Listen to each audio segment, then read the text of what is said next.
Hannah, and today I'm going to be building a starter home that fits 2 Sims using the new Sims 4 Werewolves pack and the base game. This house ended up being slightly under $20,000, and I was actually surprised by how much stuff I could cram into the yard and the inside of the house with that budget. I've tried to make starter houses a few times, and this is the first time that I've had some pretty good success, I think. Half the time I'll overspend and then decide, oops, well, I guess I'm not making a starter house anymore. And then I don't know, the other times I just want to start playing, so the house is literally just a box with some stuff thrown into it, so I'd say this is a good in-between. Here I'm creating almost like a pergola using the fence tool above the deck. I think it would look really nice to add some flowers on here, especially that wisteria from the cottage living pack, but I also think it looks good by itself. Yeah, I don't do a lot of starter houses in The Sims. I feel like when I'm actually playing The Sims, which I haven't done a whole lot lately, actually, I don't know, I just pick one of the pre-made starter homes because I'm either in a building mood or I'm in like a play The Sims mood. I don't know if that makes sense.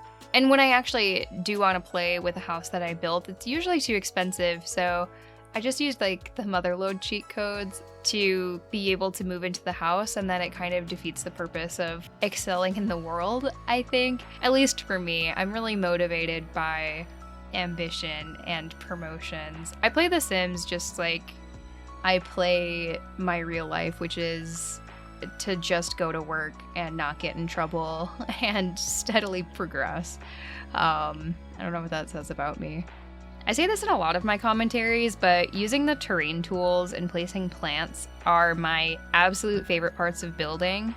It's kind of a fun challenge to try to do it on a budget this time, since I usually have no self-control.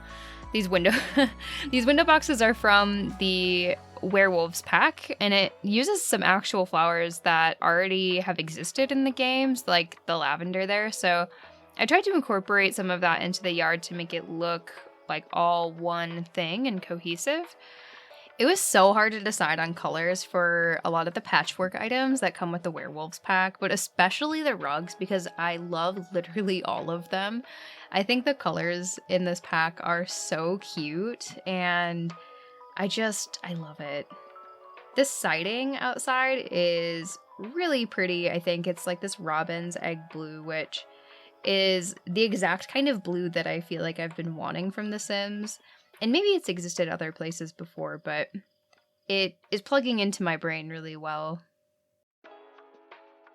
I really like the world that comes with the Werewolves pack. It's super, super pretty. Like, I love the pine trees, and there's like this little road that goes off to the side of this lot that I think is absolutely gorgeous.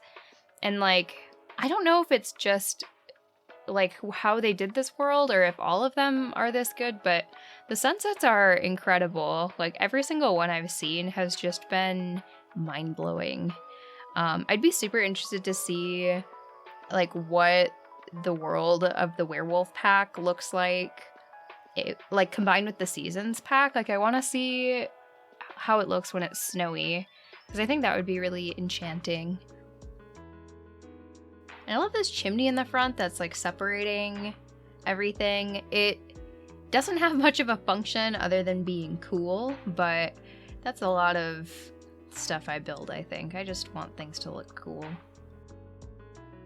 My strategy going into this was to place all the essential pieces of furniture first before decorating, which is maybe a no-brainer, but usually when I'm building, I finish one room at a time, so this felt a little weird to me, but I needed to know how much my decorating budget was before I started, or I would just go out of control, I think. I like the stuff that comes with the werewolf pack for like a starter home specifically, or I know a lot of people have been doing rags to riches with these items. I ended up moving these walls here because the squares for the chairs were overlapping with the squares of the doors, and I wasn't sure if that was going to cause a problem in gameplay. I decided to be safe and just move it, and I think to my knowledge everything in the house works as it's supposed to. I play tested all the major items, but I may have missed some of the smaller ones. Like I didn't try planting anything in those planters, so hopefully those work, but yeah, you can reach like all the things that your sim needs to stay alive. So that's a plus, I think, in my book. As I was putting down furniture, I kind of wanted it to look like it didn't come in a set.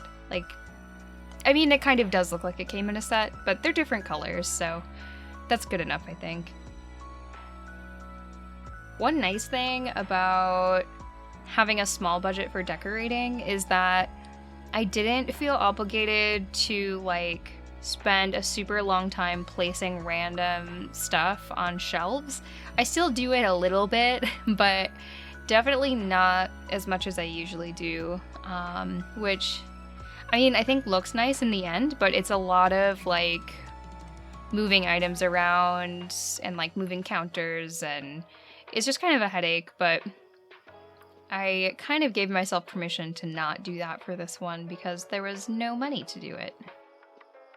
With the base game and just the werewolf pack, you're able to get a lot done. I originally wanted this house to be a little bit more colorful, but I mean, it is pretty colorful, but it definitely still has that like cabin in the woods feel that I actually really like with all the colors that are here.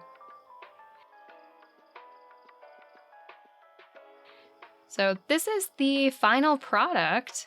I really like how it turned out. I think it's really cozy, and you can like upgrade it as you go along too, which is nice. Thank you for watching.